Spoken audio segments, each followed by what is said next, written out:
আপনারা নিশ্চয়ই জানেন যে জলমহলগুলোর ইজারা এবং এখানে কৃষকরা বা আমরা যারা জেলে আছেন তারা কিভাবে এখানে এটা সুবিধা পেতে পারেন, এটা নিয়ে নানান রকম কথাবার্তা আছে। সো সেটা নিয়ে আমরা একটা নতুন আইন প্রণয়নের চিন্তা করছি, সেটা নিয়ে স্টেক হোল্ডারদের সাথে কথা হচ্ছে। ধর্ম মন্ত্রণালয়ের আপনারা জানেন যে হজ ফ্লাইট শুরু হবে। এবার ৭৮,৮০০ জন হজযাত্রী হজ পালন করবেন, প্রায় ১০০,০০০ হজযাত্রীর ভিসা সম্পন্ন হয়েছে। এবং আমরা তাদের জন্য যে বিমান টিকিট ইস্যু করার কাজ যেগুলো হয়েছে, আমরা বিশ্বাস করি একটা নির্বিঘ্ন হজযাত্রা হবে।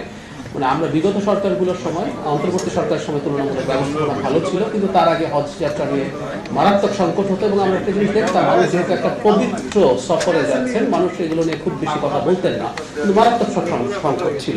আমরা আশা করি আমরা সেটা করতে পারবো। খাল খনন কর্মসূচি নিয়ে কিছু আপডেট দেওয়া হয়েছিল, আরো কয়েকটা একটু জানিয়ে রাখি। সেটা হচ্ছে আমাদের যে দারিদ্র বিমোচন কর্মসূচি আছে দুর্যোগ ও ত্রাণ মন্ত্রণালয়ের অধীনে কর্মসংস্থান কর্মসূচির আওতায় এই কর্মসূচি মানে খাল খনন কর্মসূচিতে অতি দরিদ্রতাকে ইনভলভ করা হচ্ছে। এতে অন্তত মানে চলতি অর্থ বছরে ৪২৫ কোটি ৩৩ লাখ টাকা বরাদ্দ করা হয়েছে। খালপাড়ে বিভিন্ন রকম ফলজ বনজ ঔষধি গাছ লাগানো হবে। ভূমিকম্প পরবর্তী পরিস্থিতি মোকাবেলায় ১,৪৫,০০০ স্বেচ্ছাসেবকের খসড়া তালিকা তৈরি করা হয়েছে। মানে আমরা খেয়াল করছি সাম্প্রতিক সময়ে আমরা প্রচুর ভূমিকম্প দেখছি এবং এক ধরনের পূর্বাভাস আছে আমাদের এখানে খুব বড় একটা ভূমিকম্প হওয়ার সম্ভাবনা থাকবে। আমরা চাই না সেটা হোক, কিন্তু আমাদের এক ধরনের প্রস্তুতি এবং ঢাকায় খুব বড় না, মোটামুটি বড় একটা ভূমিকম্প হলেও একটা ডিজাস্টার হওয়ার সম্ভাবনা আছে, আমরা সেটার জন্য কাজ করার চেষ্টা করছি। এই ভূমিকম্প প্রস্তুতি নিয়ে মাননীয় প্রধানমন্ত্রীর নেতৃত্বে একটা বৈঠক হয়েছে। সেখানে একটা টাস্ক ফোর্স গঠন করা হয়েছে আন্তঃ মন্ত্রণালয়, গবেষণা প্রতিষ্ঠান, বিশ্ববিদ্যালয় এবং দুর্যোগ ব্যবস্থাপনা সংস্থাগুলোর মধ্যে সহযোগিতা বাড়ানোর কথা বলা হয়েছে। ভূমিকম্প পর্যবেক্ষণ, হ্যাজার্ড ম্যাপিং এবং জনসচেতনতা তৈরির জন্য অগ্রাধিকার ভিত্তিতে বাজেটের কথা বলা হয়েছে। এরকম কথা। এবং একই সাথে রাষ্ট্রকল্পে কতগুলো পদক্ষেপ নেওয়া হয়েছে। বিল্ডিং কোড জোরদারভাবে প্রয়োগ করতে বলা হয়েছে, ঝুঁকিপূর্ণ পরিকাঠামো পুনর্নির্মাণ, পর্যবেক্ষণ ব্যবস্থা সম্প্রসারণ, এইভাবে অনেকগুলো পদক্ষেপ আমি আবারও বলছি মাননীয় প্রধানমন্ত্রীর নেতৃত্বে একটা বৈঠকে সিদ্ধান্ত হয়েছে। আমরা নিশ্চয়ই বুঝতে পারছি এটাকে মাননীয় প্রধানমন্ত্রী একটা খুবই গুরুত্বপূর্ণ ইস্যু হিসাবে আমাদের সামনে এনেছেন এবং এটা গুরুত্বপূর্ণ সেই স্টেপ নিয়েছেন। কৃষি মন্ত্রণালয়ের অধীনে গতকাল আপনারা জানেন মাননীয় প্রধানমন্ত্রী কৃষক কার্ড বিতরণ কার্যক্রম শুরু করেছেন। এখানে আমরা ৮টা বিভাগে ২,২১,০১৪ জন কৃষককে কার্ড প্রদান করা হবে। এটা একটা পাইলট প্রজেক্ট। আমাদের আগে ফ্যামিলি কার্ডে যেভাবে দেওয়া হয়েছিল, এই পাইলট প্রজেক্টগুলি সাকসেসফুলি করা গেলে আগামী অর্থ বছর থেকে, যেটা আগামী জুলাই থেকে শুরু হবে, সেখানে সুনির্দিষ্ট বরাদ্দ থাকবে, সেটার অধীনে আমরা ক্রমাগত বাড়াতে থাকবো। এর মাধ্যমে ভূমিহীন, প্রান্তিক ও ক্ষুদ্র এই ৩ শ্রেণীর কৃষক বার্ষিক ২,০০০ টাকা করে প্রণোদনা পাবেন। কৃষিকাজ ঋণ প্রাপ্তির ক্ষেত্রে প্রযোজ্য হবে। প্রধানমন্ত্রীর উদ্বোধন আপনারা জানেন ১১৫০ কোটি টাকা উন্নয়ন বাজেট থেকে বরাদ্দ করা হয়েছে এই খাতে। আবারও বলছি, এটা একটা পাইলট প্রকল্প। মানে আমাদের জনগণের এটা বুঝতে হবে। আমি প্রায় নিজেও এই প্রশ্ন প্রচুর শুনি যে অনেকে ফ্যামিলি কার্ড চাইছেন, যেটা নিয়ে কি করা যেতে পারে, অনেকে পরিচিতদেরকে দিয়ে বলছেন। তো সবার জন্য জবাবটা হচ্ছে এটা একেবারেই পাইলট একটা প্রকল্প। এটা আগামী অর্থ বছর থেকে বাড়তে থাকবে। সবার কাছে পৌঁছতে একটু সময় আমাদের নিশ্চয়ই লাগবে। আপনারা জানেন যে এই কার্ডের অধীনে 10টা সুবিধা দেওয়া হবে। এর মধ্যে ক্যাশ দেওয়া থেকে শুরু করে ভর্তুকি মূল্যের সার, বীজ সহ এগুলো আপনারা একটু, আমরা এক্সপেক্ট করব মিডিয়ার কাছে যে আপনারা এগুলো জনগণের সামনে একটু তুলে নেবেন, তুলে ধরবেন। এখানে সেচ সুবিধার জন্য সুবিধা পাবেন তারা, আবহাওয়া তথ্য, রোগ বালাই, এসব নিয়ে 10টা সুবিধা তারা পাচ্ছেন।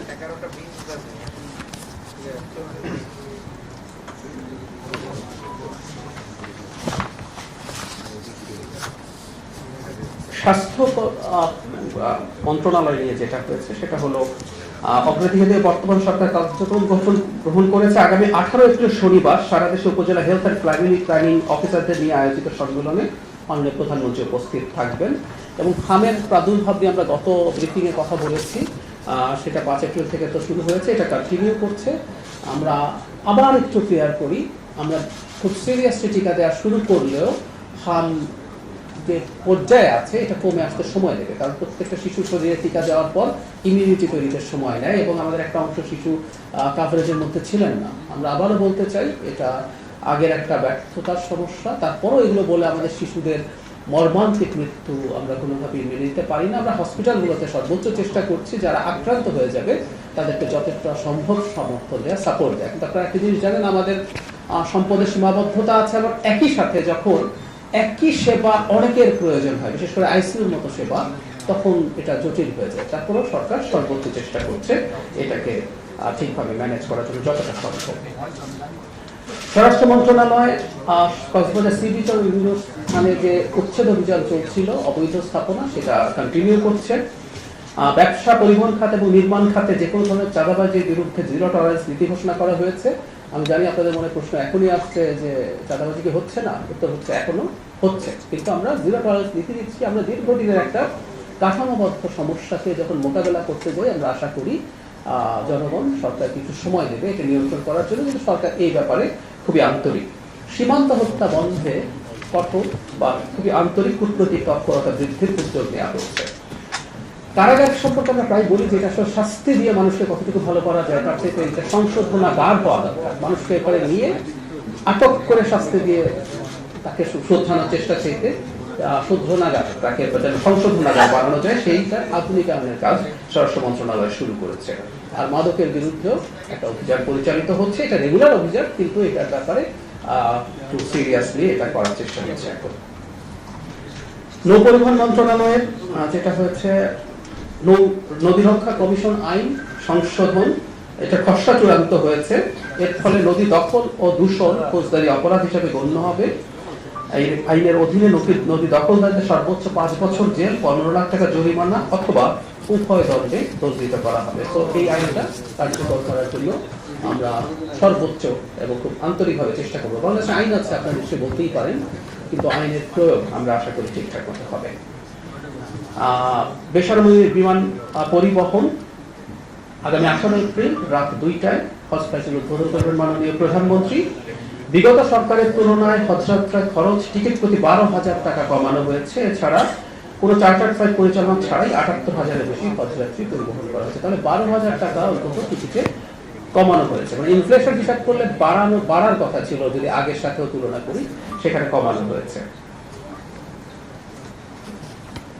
পরিবেশ মন্ত্রণালয় পাহাড় কাটার ক্ষেত্রে এক্সকাভেটর বন্ধে কঠোর নজরদারি শুরু করেছে। ইটভাটায় ব্যবহৃত মাটির উৎস যাচাই ছাড়া কোনো অনুমতি দেওয়া যাবে না। ইটভাটায় কৃষি জমির মাটি ব্যবহার সম্পূর্ণ নিষিদ্ধ। আমরা জানি বাংলাদেশে ইটভাটার কারণে আমাদের আবাদযোগ্য জমি ক্ষতি হচ্ছে, এবং আমরা হয়তো এটাও আরো জানি যে আমরা গভীর করে ফেলে একটা ক্ষতি যেটা হয় টপ সয়েল বলে, যে সয়েলটা বহু বছরের বন্যা বা মানে পলিমাটি জমে তৈরি হয়, যেটা উর্বর, ওই উর্বর মাটিটাই কেটে ফেলা হয়। তো এটা একটা মারাত্মক সংকটের ব্যাপার। আমাদের এই খাদ্য নিরাপত্তা নিশ্চিতের জন্য এই ব্যাপারে আমরা কঠোর পদক্ষেপ নিচ্ছি। অনেক কিছু আসলে আগে থেকেই নীতিগত সিদ্ধান্ত ছিল, কিন্তু এগুলো সবসময় ইমপ্লিমেন্টেড হয় না। কিন্তু আমরা যে কথাটা সবসময় বলতে চাই, যে সরকারটা জনগণের ম্যান্ডেটে নির্বাচিত হয়েছে, জনগণ একটা বড় ম্যান্ডেট দিয়ে যে সরকারকে পাঠিয়েছে, সেই সরকারটা জনগণের স্বার্থের ব্যাপারে সিনসিয়ারলি কাজ করতে চায়। যুব ক্রীড়া মন্ত্রণালয় জাতীয় আন্তর্জাতিক ক্রীড়া দিবস 26-এ সাফজয়ী অনূর্ধ্ব 20 ফুটবল দলকে প্রত্যেকে 1 লাখ টাকার অনুদান দেওয়া হয়েছে।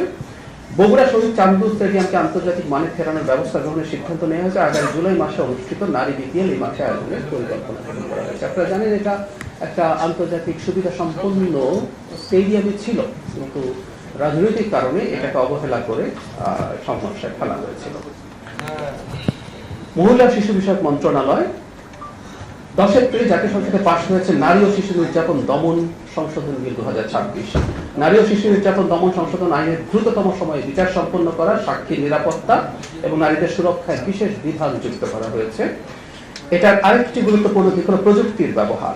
মানে এটাতে ডিজিটাল ক্ষেত্রে যাতে হয়, ডিজিটাল প্রমাণ ব্যবহার করে বিচারকে আরো কার্যকর করা হবে। একটা কথা এখানে একটু যোগ করে রাখা দরকার বলে মনে করি। মাননীয় প্রধানমন্ত্রীর সাথে আমার ব্যক্তিগতভাবে এই ইস্যুতে কথা হয়েছে, আমি একটা প্রোগ্রামে বলেছিও।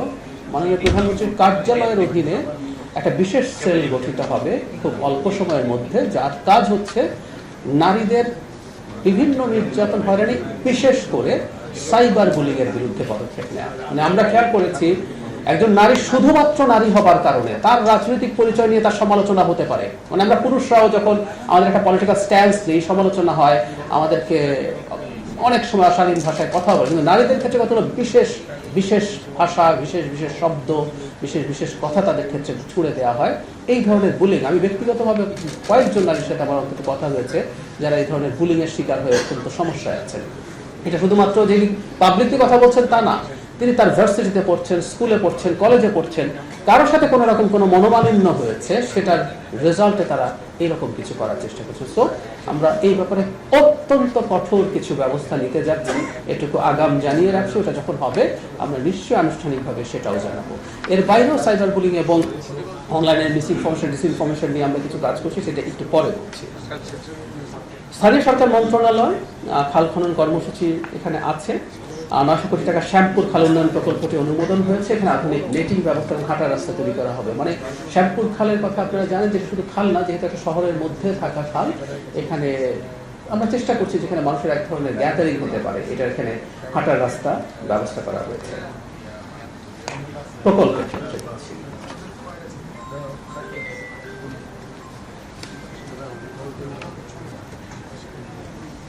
সড়ক মন্ত্রণালয় সরকারের যে বৃক্ষরোপণ কর্মসূচি আছে তার সাথে অ্যালাইন্ড হয়ে এই সড়ক ও সেতু মন্ত্রণালয় আগামী 5 বছরে 35 লাখ বৃক্ষরোপণের যে কর্মসূচি সেটা 1 এপ্রিল থেকে শুরু করেছে এবং সেটা কন্টিনিউ হচ্ছে। মৎস্য প্রাণী সম্পদ মন্ত্রণালয় অনেকগুলো কাজ করছে। জলাতার যে নীতি আছে সেই নীতির ভিত্তিতে জলমহল, উপকূলীয় খাল, হাওরের ইজারা প্রথা বিলুপ্ত করা হচ্ছে। এটা খুব ইম্পর্টেন্ট ব্যাপার, আমরা এটাকে একটু জোর দিয়ে বলতে চাই। একটা সময় এগুলো ইজারা দেওয়া হয়েছে এবং ইজারাদাররা যেটা হয়েছে যে তারা তাদের এক ধরনের রেস্ট্রিক্টেড ভাবে এখানে তারা তাদের মতো করে কাজ করেছেন, কিন্তু জলাতার মানে হচ্ছে প্রান্তিক যে জেলেরা আছেন তারা এখানে খুব সুবিধা করতে পারতেন না। তো সেটার ভিত্তিতে এগুলো সবগুলো উন্মুক্ত করে দেয়া উদ্যোগ গ্রহণ করা হয়েছে। আমরা এটা আসলে করবো, এইখান থেকে সরকার কিছু উপার্জন করে, কিন্তু আমরা যদি আসলে গভীরভাবে চিন্তা করি এই আয়টা যদি সরকার কম করে সেটা আরো বহু মানুষের মধ্যে বণ্টিত হয়ে যায়। এই ইজারা মূলত আসলে কিছু সামর্থ্যবান মানুষের কাছে যায় এবং সেই সামর্থ্যবান মানুষই আরো বেশি আয় করে। সো এই জলার ক্ষেত্রে যে ইনকাম, এটা যদি মানে যিনি এটা ইজারা নিচ্ছেন সেই পুরো ইনকামটা প্রান্তিক মানুষের কাছে পৌঁছে দেওয়ার চেষ্টা বা সিদ্ধান্ত অলরেডি আসলে হয়েছে। সব সময় যেটা হয় যে ইলিশ মাছ যখন আহরণ বন্ধ থাকে, সেটার যে খাদ্য সাহায্য বা অন্যান্য সাহায্য আছে সেগুলো কন্টিনিউ করা হয়েছে। 3,11,000 জন জেলের মধ্যে এটা হয়েছে, এটা করা গেছে। তার রোগমুক্ত পুনঃ উৎপাদন আধুনিক মাছ চাষ নিশ্চিতকরণে অনেকগুলো পদক্ষেপ দেওয়া হয়েছে। এর মধ্যে 114টি হ্যাচারি ডিজিটাল ডেটাবেস তৈরি করে সংস্কার ও আধুনিকায়নের পরিকল্পনা গ্রহণ করা হয়েছে। আরো কিছু প্রযুক্তি আমরা যুক্ত করছি যাতে এই জিনিসটা কন্টিনিউ করা যায়। আপনারা জানেন যে বাংলাদেশ মৎস্য খাতে অত্যন্ত গুরুত্বপূর্ণ সাফল্য অর্জন করেছে। ব্লু ইকোনমি বা সমুদ্র সম্পদ উন্নয়ন, সামুদ্রিক জীববৈচিত্র্য সংরক্ষণ ও টেকসই উৎপাদন বৃদ্ধির লক্ষ্যে কুয়াকাটা ও সলিমপুরে 2টি সামুদ্রিক সংরক্ষিত এলাকা ঘোষণা করা হয়েছে। চেকপোস্ট করা হচ্ছে যাতে এগুলো জেলেদের নিরাপত্তা নিশ্চিত করা যায় এবং অবৈধ মৎস্য আহরণ বন্ধ করা যায়। এরকম আরো বেশ কিছু কাজ আছে, আমি খুব বিস্তারিত করতে যাচ্ছি না। জ্বালানির সাথে একটা, এটা নিয়ে নিশ্চয়ই আপনাদের অনেক প্রশ্ন আছে, আমি একটা আপডেট দেই। এটা নিয়ে গত ব্রিফিং এ আমরা কথা বলেছি, আপনাদের নিশ্চয়ই মনে আছে। আমি আবার একটু উল্লেখ করতে চাই, সেখানে আমরা গত মার্চ মাসে 2025 সালের মার্চ এবং 26 সালের মার্চের তুলনা করে দেখিয়েছিলাম সরবরাহ কমেছে, কিন্তু অত কমেনি যে এটা আমাদের এই দৃশ্য আমরা দেখতে পাচ্ছি। এটা আসলে এক ধরনের প্যানিক থেকে হয়েছে এবং তার সলিউশন হিসেবে আমরা বলেছিলাম যে একটা ফুয়েল অ্যাপ বা ফুয়েল পাস অ্যাপ চালু করব। সেটার পাইলটিং শুরু হয়েছে, ঢাকাতেও হয়েছে। আপনারা জানেন 7টা পেট্রোল পাম্পে এই কাজটা হচ্ছে এবং আপনারা এটা নিশ্চয়ই বুঝতে পারেন একটা অ্যাপ চালু হয়েছে। এটা যে খুব স্মুথলি রান করছে তা না, এটার মধ্যে কিছু সমস্যা দেখা যাচ্ছে। আমরা খুব প্রম্পট, আমি আজকে সকালে ইনফ্যাক্ট সংসদ থেকে এসেছি, আমি আমাদের প্রধানমন্ত্রীর সাথে সংস্কৃতি মন্ত্রণালয়ের একটা বৈঠকে উপস্থিত ছিলাম। আমি সেই মন্ত্রণালয়ের উপদেষ্টা, আমি এইটা নিয়ে জ্বালানি নিয়ে তার সাথে পার্সোনালি কথা বলেছি। তো আমি নিয়ে আশ্বস্ত করেছেন, জ্বালানি বিভাগের সাথেও আমরা কথাবার্তা বলছি। একটা খুব দ্রুত চালু হবে, সেটা চালু হলে আমরা আশা করি, বিশ্বাস করি যে ক্রাইসিসটা দেখা যাচ্ছে বিশেষ করে দীর্ঘ লাইনে সেটা কমে আসবে। আর একটা কথা আগেই বলে রাখা ভালো, আপনাদের যদি কোনো সাজেশন থাকে আপনারা সেটাও আমাদের কাছে নিশ্চয়ই জানতে পারেন। ডাক ও টেলিযোগাযোগ প্রযুক্তি মন্ত্রণালয় ডাক বিভাগের কাজের বৈচিত্র্যে ঢাকা মহানগর পুলিশের ওভারস্পিড সংক্রান্ত মামলার ডকুমেন্টস ডাক বিভাগের মাধ্যমে প্রেরণ করা হচ্ছে। আপনারা জানেন অনেকগুলো জায়গায় স্বয়ংক্রিয় ভাবে হচ্ছে, আবার কোনো জায়গায় ম্যানুয়ালি হচ্ছে, সেটা ডাক বিভাগের মাধ্যমে হচ্ছে। ফুলফিলমেন্ট সেন্টার স্থাপন ও পচনশীল খাদ্যদ্রব্য পরিবহনের সুবিধার্থে চিরা চেম্বার স্থাপন করা হয়েছে। এই সপ্তাহের মধ্যে 100টি ফ্র্যাঞ্চাইজি চালুর উদ্যোগ গ্রহণ করা হয়েছে। হযরত শাহ মখদুম বিমানবন্দর, সৈয়দপুর বিমানবন্দর, ঢাকা বিমানবন্দর, রেল স্টেশন, কক্সবাজার রেল স্টেশনে ওয়াইফাই আরো বেশ কিছু জায়গায় হচ্ছে। আরেকটা তথ্য একটু আমি আপনাদেরকে একটু দিয়ে রাখি, সেটা হচ্ছে তথ্য মন্ত্রণালয়ে। এটা একটু গুরুত্বপূর্ণ, আমরা আশা করি আপনারা এই তথ্যটা জনগণের কাছে পৌঁছে দেবেন। মিসইনফরমেশন, ডিসইনফরমেশন তৈরি করা এবং স্প্রেড করা একটা অপরাধ। এই কথাগুলো সরকারের জায়গা থেকে বলা খুব কঠিন, কারণ হচ্ছে আমরা ধরেই নিতে চাই যে সরকার আশা মানেই সে মত প্রকাশের স্বাধীনতাকে কিছুটা হলেও সংকুচিত করতে চায়। একদম আমি একটু বলি, মত প্রকাশের স্বাধীনতাকে সেই সরকার সংকুচিত করতে চায় যে সরকার গায়ের জোরে ক্ষমতায় থাকতে চায়। আমরা ছোট উদাহরণ দিই, কিছুদিন আগে একটা শোতে একজন খুবই শ্রদ্ধেয় সম্পাদকের সাথে আমার এই কথাটা হচ্ছিল। ধরুন কেউ একজন এরকম কিছু বললেন, যেটা বলে সরকারের কিছু ভোট কমছে, ধরলাম সত্য তথ্য, ভোট কমছে, তো সরকার ধরলো তাকে, ধরে আমার ভোট কমা বন্ধ করলাম। অথবা স্বৈরাচারী সরকার হলে কি করে, আসলে তো ভোটের হিসাবে সে ভয় দেখায়, তুমি যদি আমার বিরুদ্ধে কিছু বলো আমি তোমাকে বিপদে ফেলে দিতে পারি। আচ্ছা, যে সরকার নির্বাচন করবে, ধরলাম যে কেউ একজন সমালোচনা করছেন, আপনাদের যে কোনো একজন, এই সমালোচনায় সরকারের ভোট কমছে, কয়েকশো ভোট কমলো, কয়েক হাজার ভোট কমলো, কিন্তু তাকে অন্যায় বা সঠিক তথ্য দেওয়ার জন্য যদি গ্রেফতার করা হয়, ভোট তার 100 গুণ 1000 গুণ কমে যায়, isn't it? So যে সরকারটা গণতান্ত্রিক ভাবে কাজ করে, গণতান্ত্রিক ভাবে আবার নির্বাচিত হতে চায়, সেই সরকার প্রকৃত মত প্রকাশকে কোনোদিনও ব্যাহত করবে না, তার যত পেইনফুলি লাগুক না কেন। প্রচুর সত্য তথ্য আছে না সরকারকে সমালোচনা করার, প্রচুর সত্য তথ্য আছে। আমি যদি তুলেও দেই আপনাদের সামনে, ধরুন কুষ্টিয়ায় একটা মর্মান্তিক ঘটনা ঘটেছে, এটা নিয়ে কি আপনি সরকারকে ব্লেম করতে পারেন না? You can do that. দিনের শেষে এটা সরকারের দায়িত্ব ছিল এটা ঠেকানো, সরকার ব্যর্থ হয়েছে। সো এরকম প্রচুর ঘটনা আপনি চেষ্টা করলেও, এত বড় একটা দেশ, দীর্ঘদিনের পুঞ্জীভূত সংকট, বিপদে সরকার বা ঝামেলায় সরকার পড়বে, সরকার ভুল করবে, আন্তরিকতা থাকলেও পেরে উঠবে না। তো সরকারকে যৌক্তিক সমালোচনা আমরা এনকারেজ করছি, কিন্তু মিসইনফরমেশন, ডিসইনফরমেশন, সংবাদের নামে চালিয়ে দেয়া, বা ওই যে বলেছিলাম মিমিক করা, একটা চ্যানেলের মতো করে লোগো বা দূর থেকে দেখতে মনে হয় এটা ওই চ্যানেল, এইভাবে তথ্য দিয়ে মানুষকে ডিসিভ করার চেষ্টার বিরুদ্ধে আমরা আগেই বলেছিলাম ব্যবস্থা নেব, ব্যবস্থা নেওয়ার পদক্ষেপ আমরা শুরু করেছি। এই মন্ত্রণালয়ের অধীনে একটা আইনজীবী প্যানেল তৈরি হচ্ছে, যে আইনজীবী প্যানেলটা আসলে এই ব্যাপারে কিভাবে ব্যবস্থা নেওয়া যায় সেটা খতিয়ে দেখবে। এবং আবারও বলছি, এটা এরকম হবে না যে খুব রাতারাতি ড্রাস্টিক কিছু করা হবে, এটা এমন হবে যে আমরা ধাপে ধাপে, এটা নিয়ে আমরা যখন কমপ্লিট হবে আমরা পরবর্তীতে আলাদাভাবে আপনাদেরকে ব্রিফিং এর মাধ্যমে জানাবো। আমরা তাদেরকে, যারা করেছে তাদেরকে সতর্ক করা থেকে শুরু করে এই কাজগুলো শুরু করতে যাচ্ছি। আমি আবারও দেশবাসীর উদ্দেশ্যে, জনগণের উদ্দেশ্যে এটা বলছি, মিসইনফরমেশন বা ডিসইনফরমেশন যেটাই হোক না কেন, এটা ভুলে হোক অথবা ইচ্ছাকৃতভাবে হোক, যিনি তৈরি করছেন এবং যিনি ছড়িয়ে দিচ্ছেন তিনি যেন এই ব্যাপারে সতর্ক থাকেন। এখন প্রশ্ন আসতে পারে যে আমরা কি জনগণকে সতর্ক করার জন্য কিছু করছি? এক্স্যাক্টলি আমরা এই কাজটাও করছি। আমরা খুব দ্রুত বেশ কিছু আমাদের সরকারি বা রাষ্ট্র নিয়ন্ত্রিত যেসব প্রতিষ্ঠান আছে তার বাইরে আমরা বেসরকারি প্রতিষ্ঠানগুলোর মাধ্যমেও তারা যে কাজটা খুব সহজে করছেন, এই কাজটা যে আসলে একটা অপরাধ, অনৈতিক, সেই বার্তাটাও জনগণের কাছে পৌঁছে দিতে চাই। তার পরবর্তীতে আমরা আসলে এটা করতে হবে, আমরা কিছু রুলস অ্যান্ড রেগুলেশনস, আমরা কিছু নিয়ম মানতে হবে এবং যেগুলো অপরাধ সেগুলো অপরাধ হিসেবে ট্রিটেড হবে, এই বার্তাটা আমরা একটু দিতে চাই। এবং আবারও বলছি, আমরা আইনজীবী প্যানেলের তৈরির কাজ শুরু হয়ে গেছে, এটার জন্য নীতিমালা তৈরি হয়ে গেছে, দ্রুতই একটা আইনজীবী প্যানেলও তৈরি হচ্ছে। আমি আপাতত এখানে শেষ করছি, এবার আপনারা প্রশ্ন করতে পারেন। প্রশাসন 1 ঘন্টা আগে নাকি তারা সংগঠিত হয়ে এই হামলাটা এবং নৃশংসভাবে ওই ব্যক্তিকে হত্যা করেছে। ব্যবস্থা নেওয়া হয়নি, ব্যাপারটা এরকম না। ঘটনাটাকে খুবই গুরুত্ব দিয়ে সরকার খতিয়ে দেখছে প্রতিটা ক্ষেত্রে, এবং আমি আপনাকে এটা নিশ্চিত করতে পারছি। মানে আমরা এই কথাটা একটু বলে দিই, কথাটা আমি নিজেই তুললাম, একটু বোকামি হয়ে গেল মনে হয়, আমি জানি না, বুদ্ধিমান মানুষ এটা না তুলে লুকিয়ে থাকলে ভালো হতো, কিন্তু আমি তুলতে চাই, আমি ফেস করতে চাই। আমি একটা কথা প্রায় বলি যে এই সরকার এইরকম না যে সে নিখুঁত সবকিছু করে, স্বৈরাচারী সরকারের সব নিখুঁত থাকে। আমরা একটু যদি আসি, ইস্যুটা যেহেতু আসলো, মানে এই মবের ইস্যুটা তৈরি হয়েছে আসলে মূলত অন্তর্বর্তী সরকারের সময়। এটাকে ভীষণভাবে প্রশ্রয় দেওয়া হয়েছে। তো আমাদের এক ধরনের প্রবণতা তৈরি হয়ে গেছে যে আমরা চাইলে এগুলো করে ফেলতে পারি। আমি জনগণের উদ্দেশ্যে একটা কথা একটু বলি, সবচেয়ে ভয়ঙ্কর অভিযোগ তো কারোর বিরুদ্ধে থাকে, সবচেয়ে, আই রিপিট, যে পীরের বিরুদ্ধে কেউ তো তাকে পীর কি পীর না প্রশ্ন করছেন, করুন আপনারা, সেটা করতেই পারেন। তার কোনো বক্তব্য নিয়ে কারোর মধ্যে কোনো রকম কোনো ক্ষোভ, আহত হওয়া যদি থেকে থাকে, থাকতে পারে। ওনার চেয়ে আরো বেশি ভয়ঙ্কর বক্তব্য যদি কেউ দিয়ে থাকেন। রাষ্ট্র আইন প্রয়োগ করার ক্ষমতা রাষ্ট্রেরই আছে, এমনকি রাষ্ট্র যদি, সরকার যদি কখনো কোনোভাবে সেটা করতে মনে হচ্ছে ব্যর্থ, তারপরও আমরা আসলে এটা করতে পারি, এই পারসেপশনটা নিতে হবে। তো আমরা দুটো বার্তা দিতে চাই। আমি আপনার জায়গা থেকে আসি। একটা হচ্ছে, আপনারা জানেন একটা মামলা হয়েছে, মামলা হওয়া নিয়েও দেরি হচ্ছিল, মামলা হয়েছে এবং সেটার ভিত্তিতে আসামি চিহ্নিত করা হয়েছে, ব্যবস্থা নেওয়া হচ্ছে। এটা করতে হবে।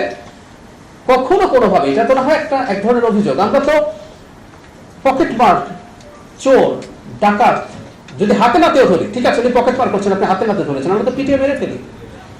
এই ঘটনাগুলো ঘটতে দেওয়া যাবে না, এটা আমরা করতে দেবো না। আসলে আমার নিজস্ব সিরিয়াস, এটা আমার ব্যক্তিগত ব্যাপার, আমার নিজস্ব সিরিয়াস মাথা ব্যথা আছে এটা।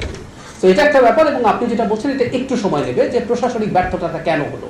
অবশ্যই আমরা যদি ভবিষ্যতে এটার রেপুটেশন বন্ধ করতে চাই, আমাদের সেটাও করতে হবে। এটা খুব সিরিয়াসলি তৈরিও দেখা হচ্ছে।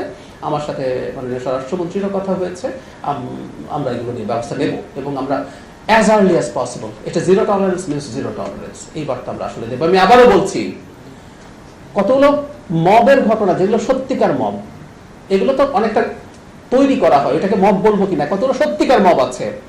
আমরা একটা চোর ধরতে পারলে পিটিয়ে মেরে ফেলতে চাই, আমরা একটা ডাকাত ধরতে পারলে পিটিয়ে মেরে ফেলতে চাই।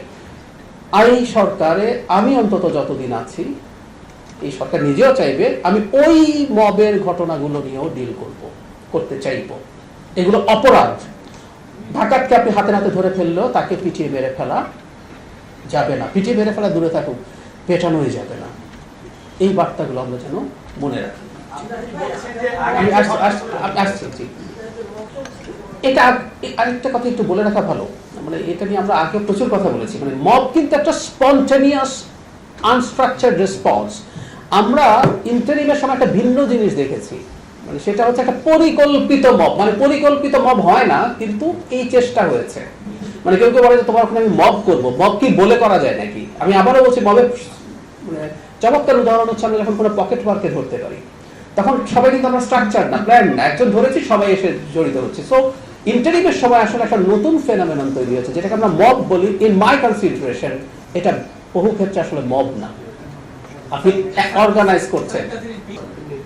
ইনস্ট্যান্টলি যদি ঘটে, তারপরও সেটাকে আমরা মব বলতে পারবো। মব মানে যে খারাপ ভালো, আমি সে তর্কে যাচ্ছি না।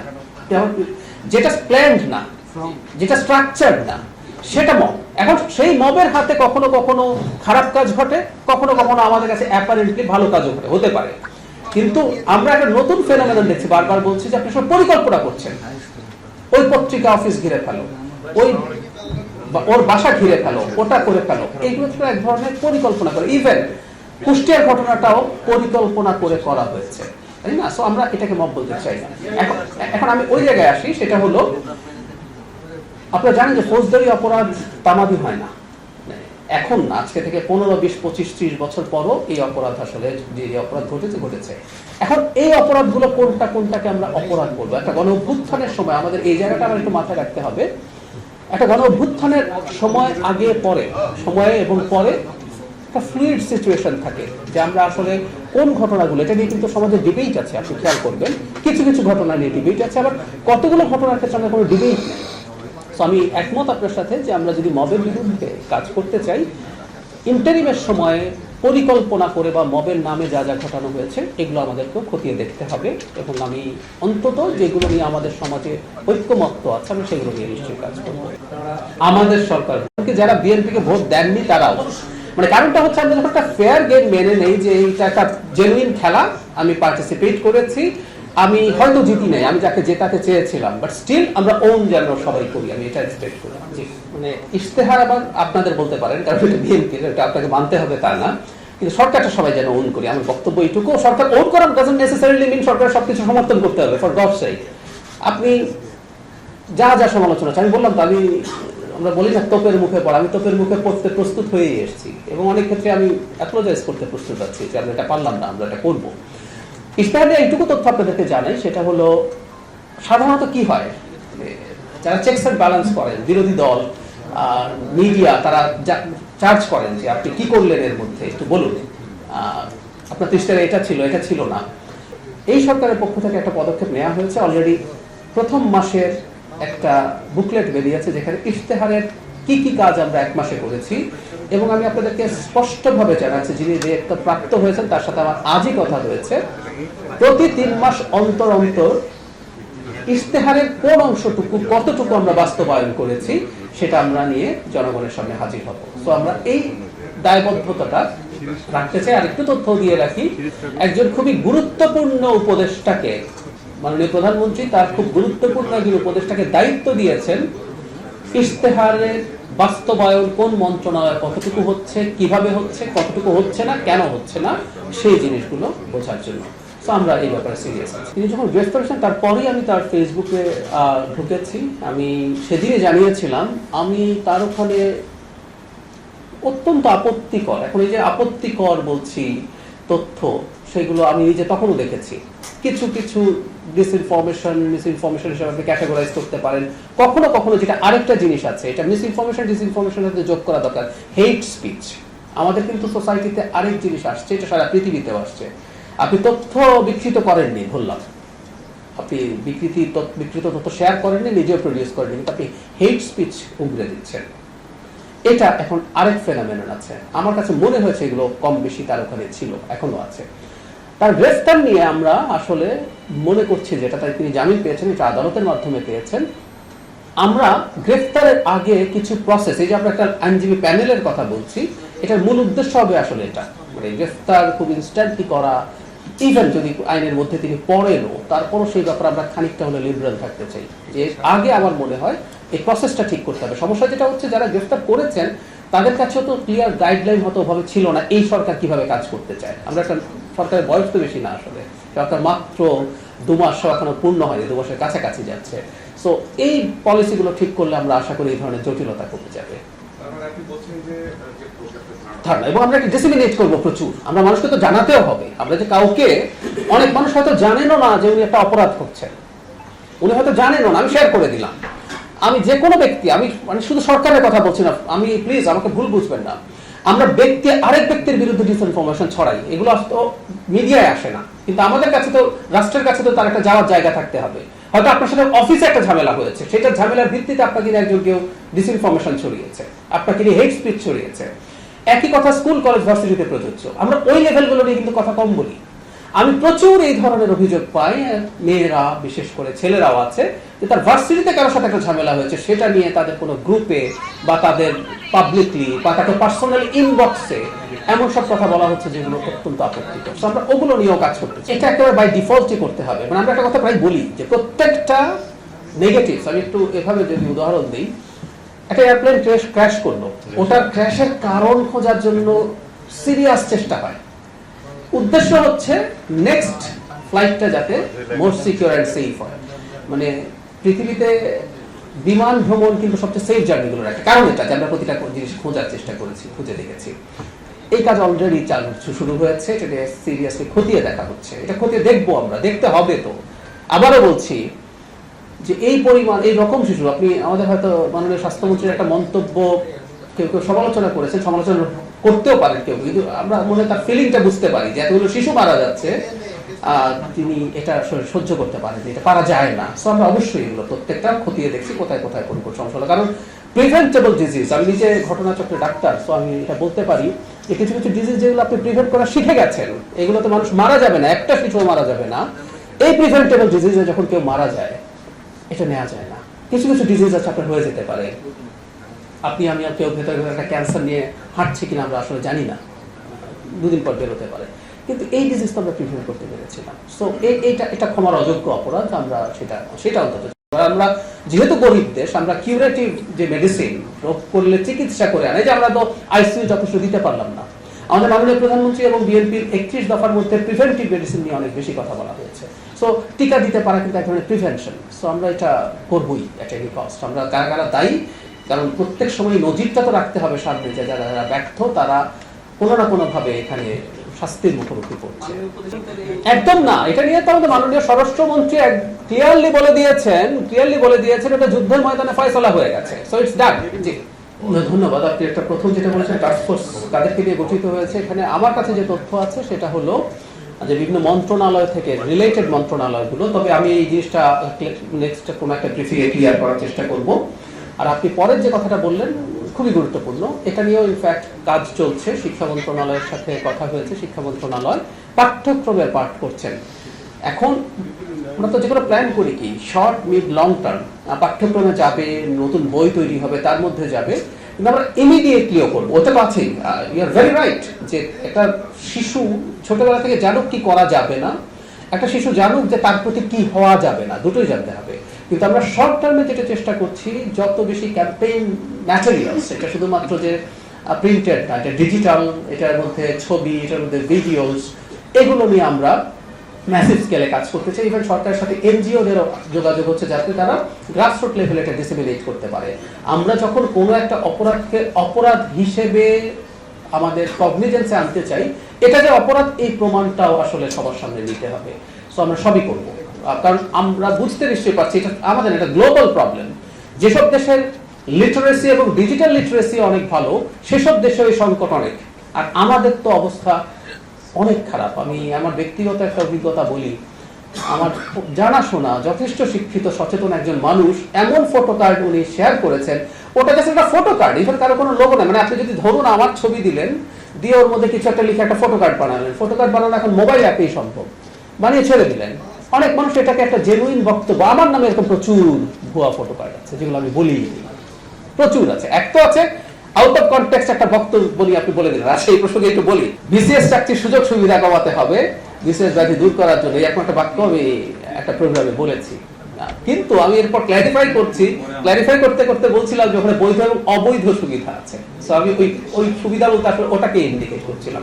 সো একটা হচ্ছে আপনার বক্তব্যের আউট অফ কনটেক্সট একটা নিয়ে করা, তাও এটার মধ্যে এক ধরনের সত্যতা আছে যে আমি তো এটা বলেছি, কিন্তু আপনি বলেননি এমন বক্তব্য দিয়ে একটা ছবি দিয়ে দেওয়া হলো, এবং আমি শিক্ষিত সচেতন মানুষকে দেখছি সেগুলো শেয়ার করছে।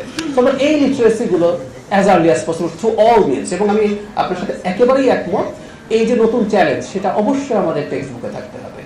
আচ্ছা, ইস্টার্ন রিফাইনারির তথ্য আমাদের সামনে এসছে, আমরা জানি এটা মূলত ক্রুড রিফাইন করে, এবং আমাদের এটা টোটাল যা রিফাইন্ড হয় এটা আমাদের চাহিদার, আমরা মনে জানি এটা যেটা পেট্রোল ডিজেল মূলত আমরা এখান থেকে, পেট্রোল এবং অকটেন ডিজেল না, মূলত আমরা এখান থেকে আনি, এবং এটা চাহিদার 25 বা অ্যারাউন্ড 50% সম্ভবত, বা মানে পেট্রোল ডিজেলের, পেট্রোল এবং অকটেনের ক্ষেত্রে সেটা ফুলফিল করে।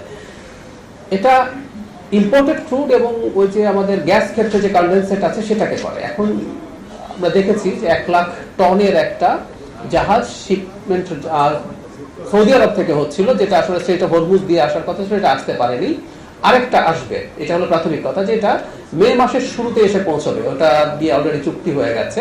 এছাড়াও সরকার ক্রুড কেনার চেষ্টা করছে। এখন প্রশ্ন হচ্ছে সংকট হবে কিনা, কারণ আমরা আমাদের মূলত পেট্রোল এবং অকটেন প্রধানত পাই আমাদের ইস্টার্ন রিফাইনারি থেকে। ইস্টার্ন রিফাইনারির যে ক্রাইসিসটা আছে, আপনারাই পত্রিকায় রিপোর্ট করেছেন যে আর এতদিনের মতো মজুদ আছে, আর এতদিন রিফাইনারি চালানো যাবে। সুতরাং সরকার যে কাজটা করেছে, সরকার রিফাইন্ড পেট্রোল এবং অকটেন ইম্পোর্ট যথেষ্টই করেছে। এই কারণে যে সংকটটা, আবারও বলছি একদম কোনো সমস্যা হবে না তা না, মানে সাপ্লাই তো খানিকটা সংকট আছে আসলে, এটা ফ্যাক্ট। কিন্তু এই যে একটা পূর্বাভাস ছিল আবার ক্রুড শেষ হয়ে যাবে, ইস্টার্ন রিফাইনারি বন্ধ হয়ে যাবে, সেজন্য রিফাইন্ড পেট্রোল এবং অকটেনের মজুদ সরকার তৈরি করেছে কিছুটা, কারণ মন্ত্রণালয় ছিল অন্য মন্ত্রণালয়ের মিটিং, তো একটা ইনফর্মালি এই তথ্যটা এসছে, কিন্তু আমি জ্বালানি মন্ত্রণালয়ের সাথে এই তথ্যগুলো প্রমাণিত করছি। আর আবারও বলি প্লিজ, লাইন নেওয়ার ক্ষেত্রে আপনি পত্রিকার রিপোর্ট নিশ্চয়ই দেখেছেন, একই বাইক বারবার যাচ্ছে, তেল দেওয়ার সাথে সাথে উপচে পড়ছে, এরকম নানান ঘটনা তো আসলে আছে। তো আমি আবারও সবার প্রতি আহ্বান জানাবো, আমাদের সংকট আছে, কিন্তু আমরা যদি এই ধরনের প্যানিক বাইং করতে থাকি তাহলে এটা সংকট হবে। এবং আমি একটা তথ্য আপনাদেরকে দেব, হয়তো আগামী ব্রিফিংয়েই, স্পেসিফিক পেট্রোল পাম্পে কি পরিমাণ তেল দেয়া হয়েছে, আমি একদম একটা দৈনিক চাহিদার মানে সাপ্লাইয়ের ব্যাপারটা আমি আপনাদেরকে, এটা নিয়ে আমি মন্ত্রণালয়ে কথা বলেছি, স্পেসিফিক কয়েকটা পেট্রোল পাম্পের ডেটা আমি আপনাদেরকে দিয়ে দেখাতে পারবো যে আসলে সাপ্লাই কিছু পেট্রোল পাম্পে একদম কমানো হয়নি, কিন্তু তারপর আপনি কিউ দেখছেন কারণ হলো মানুষ আগে যতটুকু কিনতো তার কয়েক গুণ বেশি কিনছে। এটার সাথে আসলে কোপ করা স্টাফ। আমি একটা খুবই লিডিং পত্রিকা থেকে একটা কোট করতে পারি, সেখানে একজন পেট্রোল পাম্পের মানে বিক্রয়কর্মী বলছেন যে একই সময় পেট্রোল পাচ্ছি, অকটেন পাচ্ছি, যেটা আগে সারাদিন চলতো সেটা এখন 4 ঘন্টায় শেষ হয়ে যায়। সো এই পরিস্থিতি আছে এবং আমি আপনাদেরকে ডেটা দেবো, আমরা জেনুইন ডেটা দিয়েই আসলে আমার কথা বলবো, কারণ আমি এই তথ্যটা পেয়েছি। আচ্ছা, বিএসসির ব্যাপার বৃদ্ধির জন্য এটা আমি নিশ্চিত নই, আমি ওই কমিটির ফাইনাল রিপোর্ট জানি না, এটা হওয়ার সম্ভাবনা আছে যে সরকার নিজে একটা সে কি চায় সেটা তো বিএসসি তো সরকারেরও প্রতিনিধি থাকবেন। সো বিএসসির সামনে যদি শুনানি হয় সেক্ষেত্রে সরকার কি চায়, কেন চায়, সেটার জন্য তো সরকার নিজস্ব একটা প্রস্তুতি লাগবে, সেটার একটা রেশনাল লাগবে, সেটার যুক্তি তৈরি করতে হবে। সম্ভবত কমিটি সেই জন্য দাম আসলে বাড়বে কিনা নিশ্চিত নয়, তবে আমি একটা, আপনারা সবাই ওয়েল কানেক্টেড মানুষ, আপনারা খেয়াল করছেন মধ্যপ্রাচ্যের যুদ্ধটা খারাপ দিকে যাওয়ারও সম্ভাবনা আছে। আবার আমরা দেখছি ডোনাল্ড ট্রাম্প বলছেন যে পরিস্থিতি ভালোর দিকেও যেতে পারে। আপনারা জানেন রিসেন্ট যে অবস্থা সেটা হচ্ছে স্ট্রেইট অফ হরমুজ, আমেরিকা আবার ইরানের সাথে রিলেটেড জাহাজগুলোর ব্লকেট দিচ্ছে। সো এটা যদি কার্যকর হয়, এটা যদি লম্বা সময় থাকে, পরিস্থিতি আসলেই খারাপের দিকে যাবে। তখন আমরা খুব লম্বা সময় ভর্তুকি দিয়ে যাওয়া আসলে কঠিন। আমরা এপ্রিল মাসে দাম বৃদ্ধি করবো না, অলরেডি বলেছি। যদি এটা কন্টিনিউ করে দামের কিছু অ্যাডজাস্টমেন্ট প্রয়োজন হতে পারে। আমি আবারও বলছি প্রয়োজন হতে পারে, মানে এটা হবেই এরকম কথা না, প্লিজ। আমি আশা করি কোনো ভুল ফটো কার্ড বানাবেন না। হতে পারে। আবার ওই যে বলছি যে জিনিসটা মানে ডোনাল্ড ট্রাম্প তো খুব প্রেডিক্টেবল না। যদি ওনাদের মধ্যে একটা আলোচনা হয়ে যায়, যদি একটা চুক্তি মোটামুটি হয়ে যায়, তাহলে সব ঠিকঠাক হয়ে যাবে। এই প্রশ্নটা হচ্ছে যে বাচ্চাদের মোবাইল আসক্তি বাড়ছে, এটা ফ্যাক্ট। এটা ঘরে ঘরে, আমাদের ঘরে আমার বোনও একই রকম কথা বলছিল। কিন্তু একটা জিনিস মনে রাখতে হবে আমাদের সবার, একটা সংকট এত বড়, এটা শেয়ার সবাইকে কিছু না কিছু নিতে হবে। আই রিপিট, সংকটটা এত বড়, এটা শেয়ার সবাইকে কিছু না কিছু নিতে হবে। আপনারা জানেন মন্ত্রিপরিষদ সদস্যদের জন্য যে জ্বালানির বরাদ্দ সেটা এসেই একবার কমানো ছিল, এখন আরো 30% কমানো হয়েছে। এবং আমি আপনাকে নিশ্চিতভাবে বলছি ওই জ্বালানিতে আসলে চলা যাবে না। তাহলে কি করতে হবে? নিজের টাকায় জ্বালানি কিনতে হবে। There's no way। তার মানে আমি কথাটা যেটা বলতে চেয়েছি প্রত্যেকটা ক্ষেত্রে তাই, আমরা প্রত্যেকের মতো করে তার মতো করে এটার কিছু সংকট নিতে হবে। মোবাইল ডিপেন্ডেন্স হয়, ফ্যাক্ট। এটা ভালো না, এটাও ফ্যাক্ট। কিন্তু আমরা স্কুলে আসা জড়িত কারণে যে পরিমাণ ট্রান্সপোর্ট ইউজড হচ্ছে, আবার সেটা একটু কমাতে হবে। অন্য কিছু বাদ দেই, এই যে অফিস আওয়ার কমানো না, মার্কেট কমানো, মার্কেট খোলা থাকলে লাভ কার আসলে? আমি যদি বলি সরকারের। আপনি বা জনগণ যখন ব্যবসা করে, সেটা ভ্যাট হয়, ট্যাক্স হয়, সরকার চায় জনগণ ভালো থাকুক, কারণ তাহলে আমি ধরে ট্যাক্স নিতে পারবো, আমি খরচ করতে পারবো। এই যে সরকারটা কমানো, এটা সরকারের কি কষ্ট হয়েছে না? ভীষণ কষ্ট হয়েছে। আবারও বলছি, সরকার চায় জনগণ চাকরি করুক, ব্যবসা করুক, জনগণের আর্থিক অবস্থা যত ভালো সম্ভব হোক। আপনি যদি এটাকে জনসেবা না, তার স্বার্থের কথাও চিন্তা করেন, তার তো টাকা লাগবে। সে তো টাকা কখন থেকে পায়? সুতরাং সে জেনে শুনেও কাজটা করছে, এবং এটা সরকার জন্য পেইনফুল। সরকার ফ্যামিলি কার্ড দিতে চায়, কৃষক কার্ড দিতে চায়, সরকার আরো সোশ্যাল সেফটি নেট বাড়াতে চায়। তো সরকারের টাকার সংকট হবে না? সরকার বিপদে পড়েছে। সো এই সংকট, আমি আবারও এটা বলে শেষ করি, এত বড় একটা সংকট, আমি আশা করি এটা আর বড় হবে না, কিন্তু এটা যদি কন্টিনিউ করে, আমাদের সবাইকে কিছু না কিছু পেইন নেয়ার জন্য প্রস্তুত থাকতে হবে।